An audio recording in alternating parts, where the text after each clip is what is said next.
Om Namo Bhagavate Vasudevaya.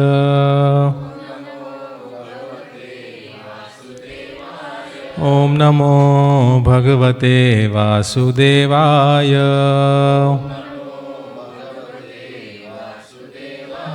Om Namo Bhagavate Vasudevaya.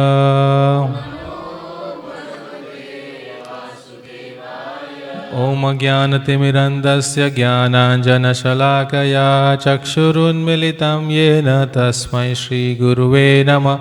Shri Chaitanya Manobhistam Sthapitam Yena Bhutale Swayam Rupa Kadamayam Dadati Swapadantikam Vandeham Shri Guru Shri Utapadakammalam Shri Gurum Vaishnavamscha Shri Rupam Sagrajatam Sahagana Raghunakanditam Tam Sajivam Sadvaitam Savadutam Parijana Sahitam Krishna Chaitanya Devam Radha Krishna Padam Sahagana Lalita Shri Vishakanditamscha Namam Vishnu Padaya Krishna Prishtaya Bhutale Srimade Bhakti Vedanta Swami Niti Namine Namaste Saraswati Deve Gauravani Pracharine Nirvisesha Shunyavadi Pasyata Desatarine Jai Shri Krishna Chaitanya Prabhu Nityananda Shri Advaita Gadadhar Shivasadi Gaura Bhakta Vrinda Hare Krishna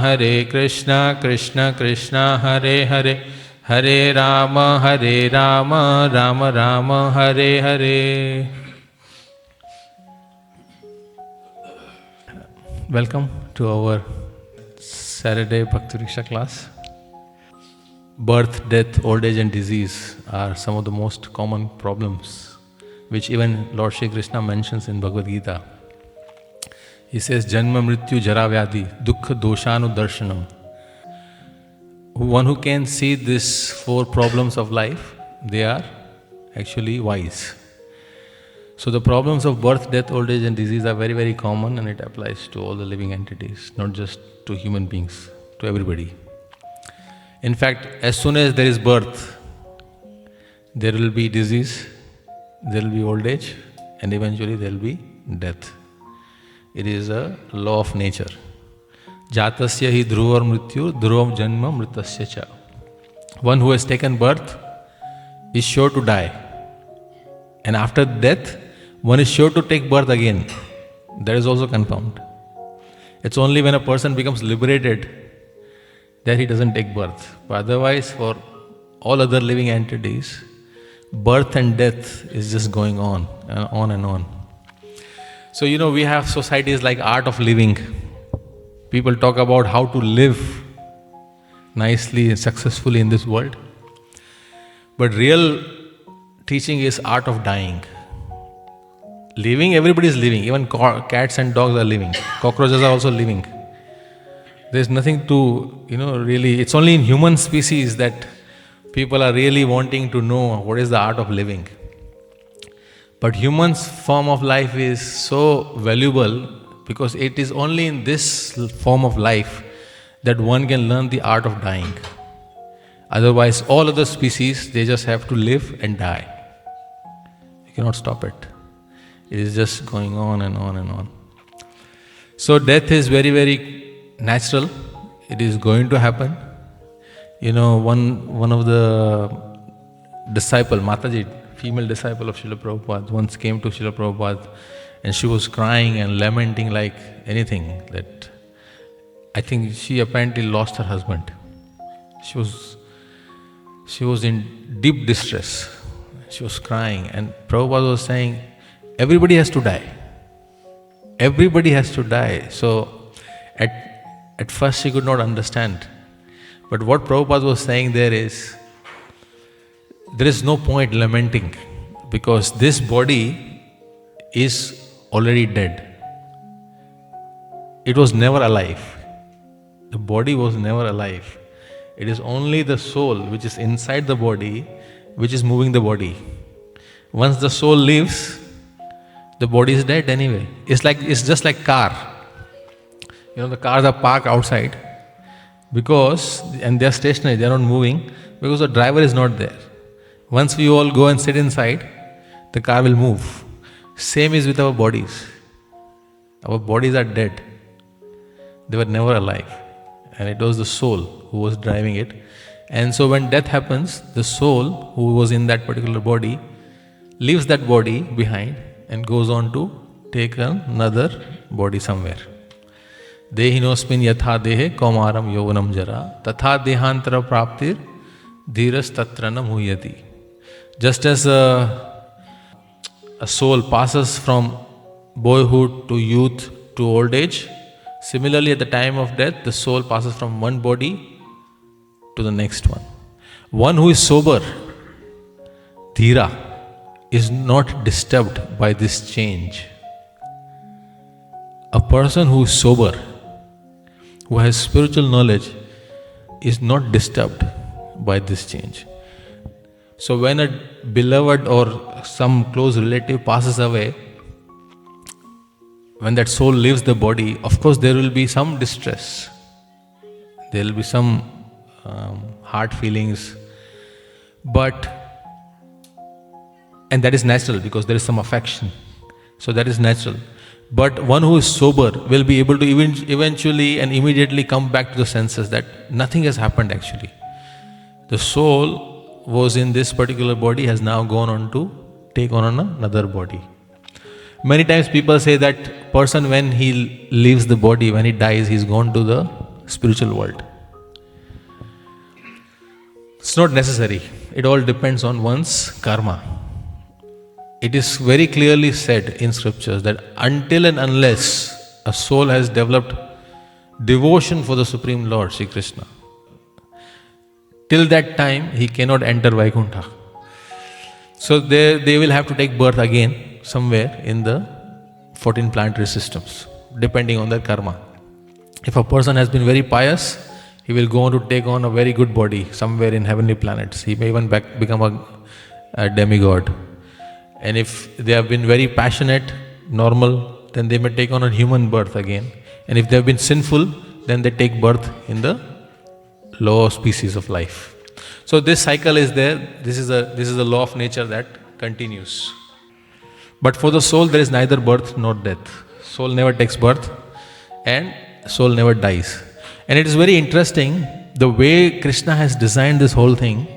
Whenever anything happens to the body, nothing happens to the soul actually. Nothing at all.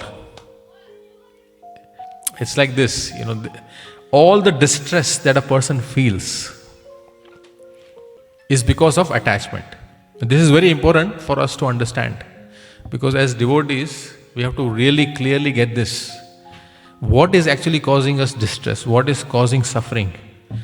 So the very simple way to understand this is, let's say you buy a new Mercedes car. Somebody comes with a baseball bat and bangs your car, breaks the windscreen, and everything is broken. There was no insurance, the car just came out of the showroom. Is the person going to feel pain or not? He spent so much money, obviously he is going to feel pain, right? Not only he'll be very angry, he would want to kill that other person. But what if he has not spent money and same thing happens to somebody else's car? Will there be pain? In fact, he'll be happy. It's a complete opposite feelings. But the car and the person are two separate entities. Is it not? When that other person came with a baseball bat and banged his car, did he hurt the person at all in any way, physically? No, right? But the person is in pain. Why? Attachment. He thinks that this car belongs to me. This is mine. This is mine. What is causing pain is the attachment. Otherwise, the person and the car has got nothing to do. They are two separate entities completely. Same is the case with the soul and the body. The soul is so attached to the body that soul thinks this is my body. This is my, and this is the greatest illusion in this world. Greatest illusion, where a person thinks that I am this body, this is my body, I am this body. Actually, soul has got nothing to do with the body. 1/10,000th part of a tip of a hair. So you take one strand of hair and the tip of that hair, you divide that into 10,000 parts. One of those parts is the size of the soul, which is sitting somewhere in the region of the heart. That's how tiny soul is.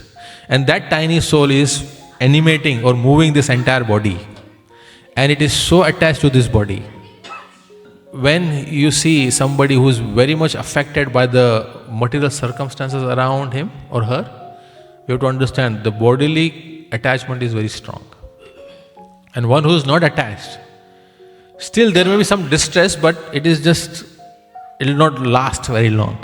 Eventually it will come out because he has higher knowledge of who he is, what this body is, and what is going on, what is the nature of the law of nature that is happening in this world. So easily comes out of it. So this is the reality. Attachment is always very, very painful. Another example, if you take a sticky tape, you put a sticky tape here and then you try to remove it, it's going to hurt, right? So it's like that because the sticky tape is attached to the body, and that's why the pain is there. That distress on material level is because there is a strong attachment to the body. You may have heard of this conversation between Dharmaraj, Yaksha and Yudhishthira Maharaj. So once there's an event in Mahabharata where all the Pandavas have been exiled into the forest, and in their exile, once they were traveling through a dense forest, and all of them, it was like very scorching heat, and the summer was strong, and so they all started feeling thirsty. Yudhishthira Maharaj ordered or requested Sahadev to go and see if there is a water body somewhere nearby. So Sahadev went and he found a very beautiful lake, a very nice lake, calm lake, and he said, wow, we found a nice place to drink. So he said, let me drink some water and then I will take some for all my brothers. So as he was about to drink, there was an invisible voice saying, before you drink that water, answer my questions. Now Sahadev, he was very thirsty, he said, who is this invisible? So he tried looking around, he could not see anyone, and he neglected that voice and he drank. So the voice had said, if you don't answer my questions and you drink this water, you are going to immediately die. So Sahadev neglected it and he drank some water and on the spot he was dead. So time passed, Yudhishthira was concerned, why didn't Sahadev come back? So then he sent Nakul. Nakul went, again he came and he saw his brothers dead. But again he was very thirsty, so he went to the lake to drink some water. And immediately that again the invisible voice was sounded. Before you drink that water, answer my questions, otherwise you will die. Nakul neglected that voice and drank the water. He also was dead on the spot. Then Arjun went, same thing. Bhima went, same thing. And after some time, all these four brothers didn't come back. So Yudhishthira was very, very concerned now. So he went and he saw that all his four brothers are lying dead. And he said, okay, I'm also very thirsty, let me quench my thirst first. So even he went to drink the water, and again this sound was there, before you drink the water, please answer my questions, otherwise you will die. Now Yudhishthira is very intelligent because he's Dharmaraj. So he understood that there is something here. Otherwise my four brothers, nobody can kill them. They are actually, very powerful personalities. So this invisible voice is actually very powerful. I need to respect it and I need to answer. So this invisible voice said, please answer my questions, then you can drink water. So he started asking questions, and they are very beautiful questions. I don't remember all of them right now. But one of the questions he asks is, to Yudhishthira is, what is the most wonderful thing in this world? What is the most wonderful thing in this world? And Yudhishthira Maharaj says, that everybody is seeing that people are dying all around them. Everybody is seeing that people are dying around them. Still that person feels, I will not die. I will live forever. This is the most wonderful thing in this world. So that Yaksha, he's Dharmaraj actually, who's asking us, and he was very happy. So like that, Yudhishthira Maharaj is giving very, very intelligent answers to all the questions that Dharmaraj asked. Every day we see so many people are dying, right? Even our relatives.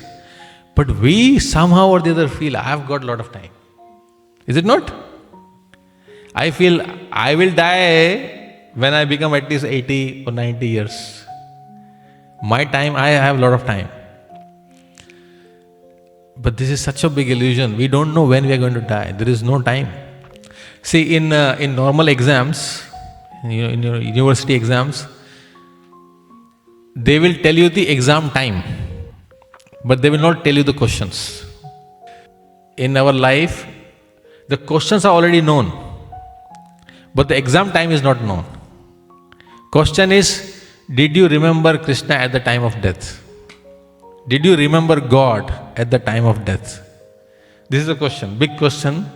And the answer to this question we even know. But the exam, we don't know when that exam is going to come. It can be next moment, tomorrow, a week later, month, year, we don't know. But it can come at any time. So it is said that life is a preparation and death is an exam. What you do in your life is tested at the time of death. If you have acted piously, if you have chanted our rounds nicely, if you have heard, then that is what we are going to remember. Krishna says, Antakale cha mameva smaran muktva kalevaram ya prayati samadbhavam yati nasti atra samshaya. One who remembers me alone at the time of death will come back to me. Krishna is saying. Then he also says, Yam yam vapi smaran bhavam tajeti ante kalevaram tam tam eveti konteya sada tad bhava bhavita. Whatever state of being one remembers at the time of death, that particular body he or she will attain at the time of death. So that's how it is. Whatever we do in our life will be tested at the time of death, and wherever our consciousness is, that is the kind of body we are going to get next. So if a person has been, let's say, a big meat eater, like throughout his life he has eaten a lot of meat everywhere. At the time of death, most likely what he is going to remember is, eating of meat. And that state will give him a body which will be suitable for eating meat as much as he wants. Let's say a person has been sleeping a lot. He loves to sleep, sleeps for 14, 15, 16 hours a day. For such a person who has been practiced, because he is practicing to take a body which will allow him to sleep for so long. So the material nature or mother nature will give him a body which is suitable for that. He will say, you in human form of life, you have slept for 14, 16 hours. Take a polar bear body, take a python body, and you can sleep for 6 months as a stretch. There are 8.4 million species of life, 84 lakh yoni. And this 84 lakh yoni, or 8.4 million species of life, are different desires that living entities can have. Combinations. It's like a dress. A soul can take on 8.4 million types of dresses in this material world, depending on what he has done, what his consciousness has been throughout his life. And whichever body you take, even demigods, there is birth, death, old age and disease. And there is also in between Trividha kleshas that I have discussed. Right? Adhyatmika klesha, Adi bhautika klesha and Adi devika klesha. Adhyatmika klesha means misery is caused by one's own mind, body and senses. Adi bhautika kleshas means misery is caused by other living entities. Adi devika kleshas means misery is caused by nature. Flood, too heat, rain, drought, all this, tsunami, COVID. These are all Adi devika kleshas. So Adi Devika kleshas, three kleshas plus 4, birth, death, old age and disease. 7, a living entity is always going through.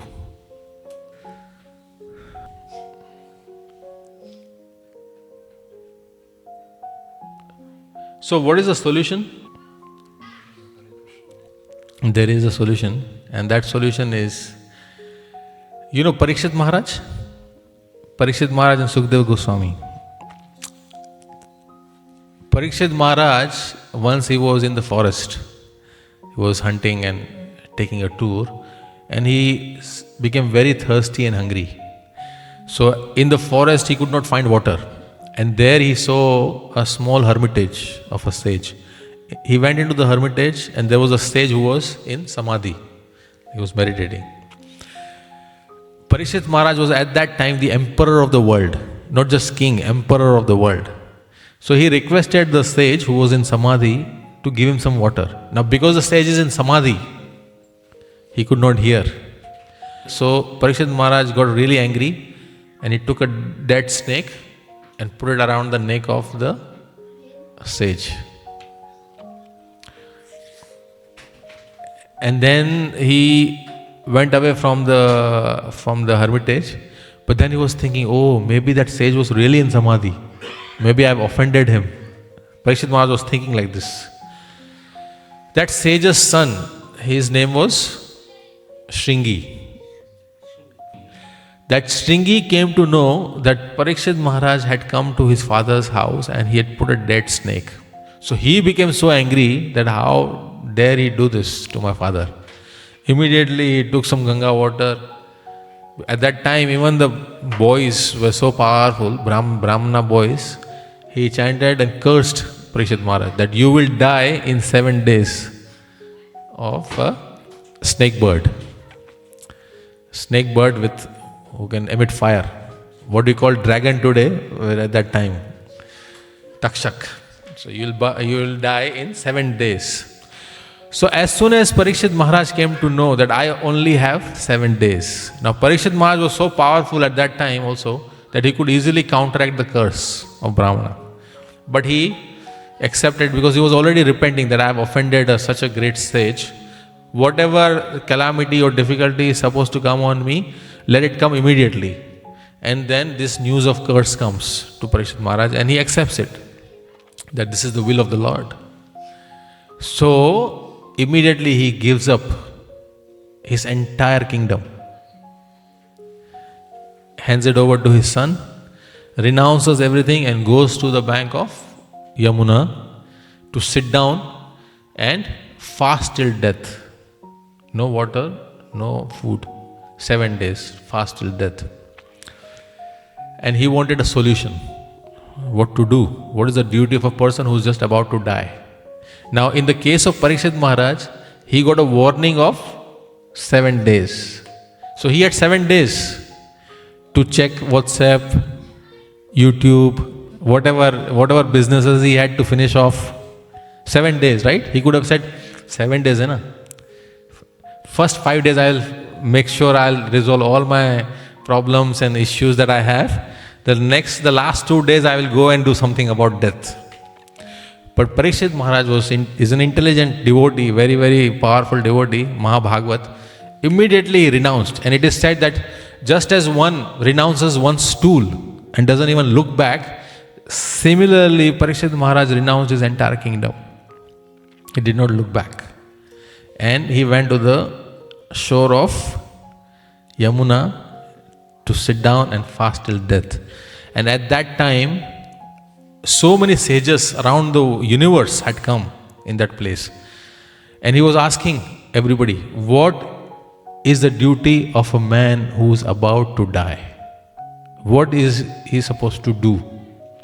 He's asking all these different personalities. And different sages gave different answers. And suddenly, a naked Brahmana, who was as effulgent as the Supreme Lord, appeared on the scene, and that was Sukdev Goswami. Only 16 years of age. Only 16 years of age.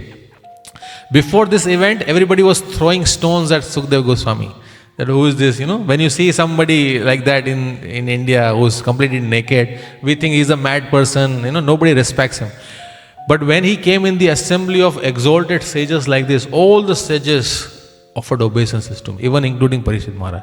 And when all these others who were throwing stones at him, when they saw, they were spellbound. They was like, oh, we made such an offense. Because then they understood that this person is no ordinary. So they gave him an elevated seat, and then he asked this question: what is a man supposed to do who is about to die? And Sukadeva Goswami spoke Srimad Bhagavatam for 7 days and nights without drinking. Parikshit Maharaj was fasting, but Sukadeva Goswami is such an elevated saint, even he did not eat and drink, and he completely recited continuously day and night Srimad Bhagavatam, which is 12 cantos, 18,000 verses. So Parikshit Maharaj was so fortunate that he had 7 days. How many days have we got? We don't even know how many minutes we have got. We don't even know whether we are going to reach home after this. I'm not saying it is a fact. If you think about it, there is no surety. At least he knew that I am definitely going to die after 7 days. Nothing is going to happen to me before that. But in our case, we have no such warning, no such indication. It can happen at any time.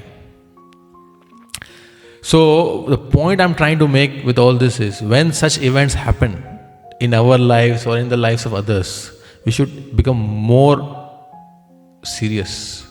We should become more alert that this can happen to us also. And it's going to happen, not it will, it is going to happen. It's only a matter of time.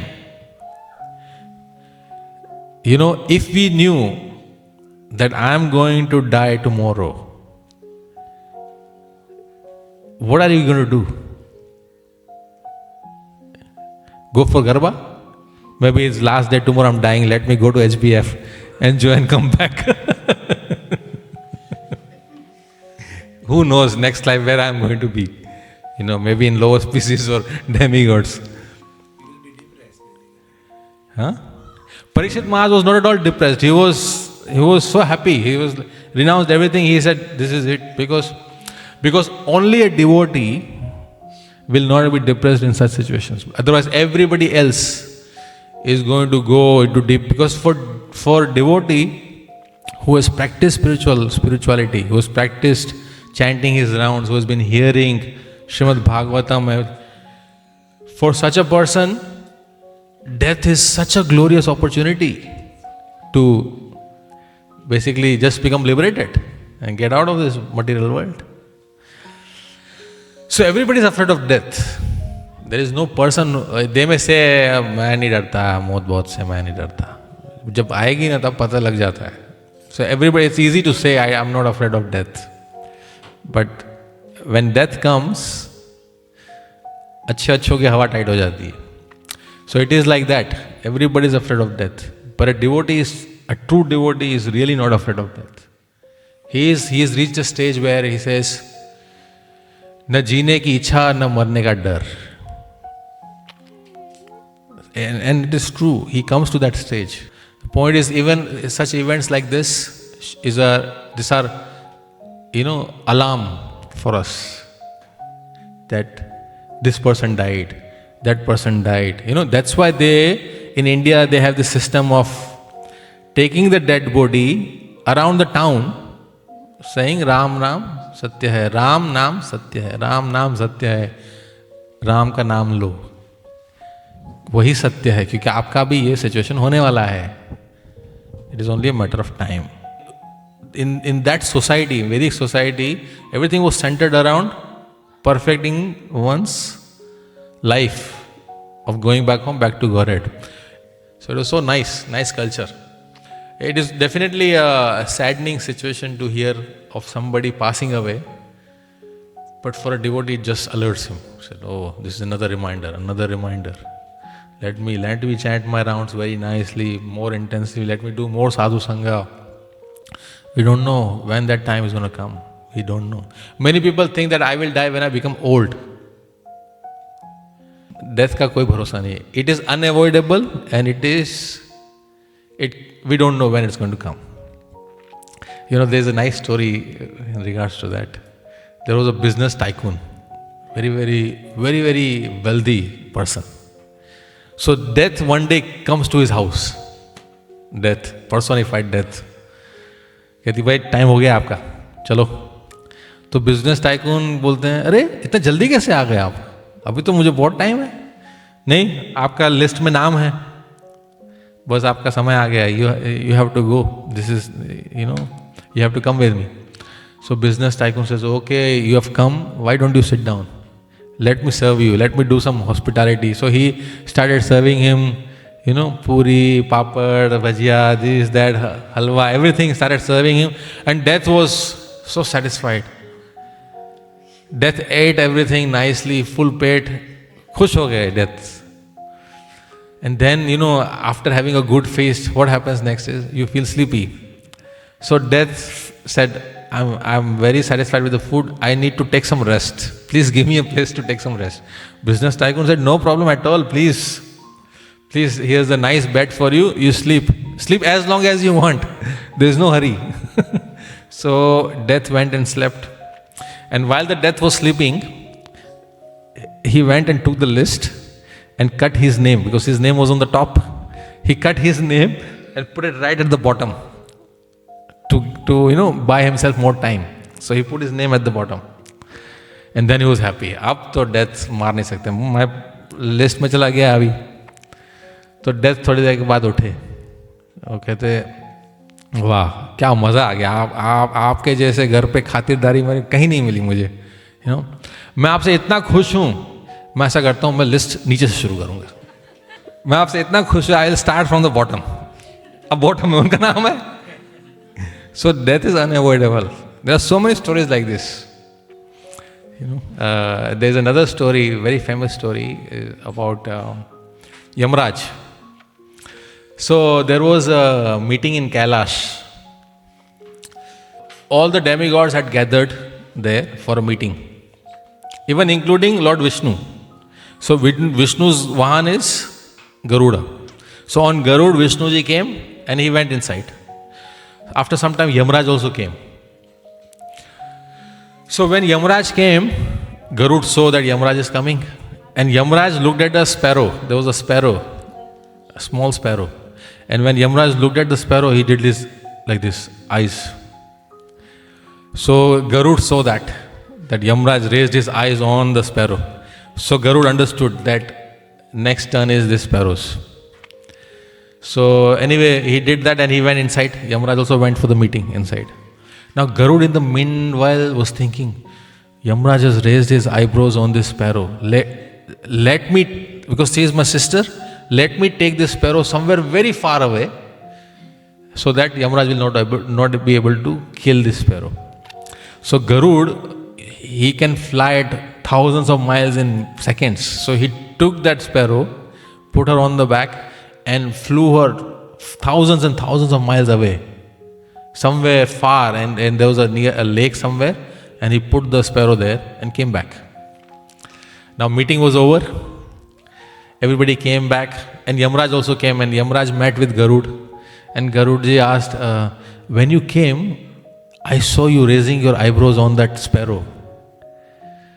And Yamraj said, yes, the reason why I raised my eyebrows is because I was wondering that this sparrow's death is going to happen at thousands and thousands of miles away from here. And I'm just wondering, how is this small sparrow going to fly such a long distance? And that's why I raised my eyebrows looking at that sparrow. And as soon as he said that, there where the Garud had put that sparrow, a python came from the lake and ate that sparrow. So Garud then understood, oh my God, he became the instrument of sparrow's death. So death is unavoidable. You cannot do anything to stop death. It is going to come. जब time आ जाएगा तो होने वाला ही है. Nobody can solve it.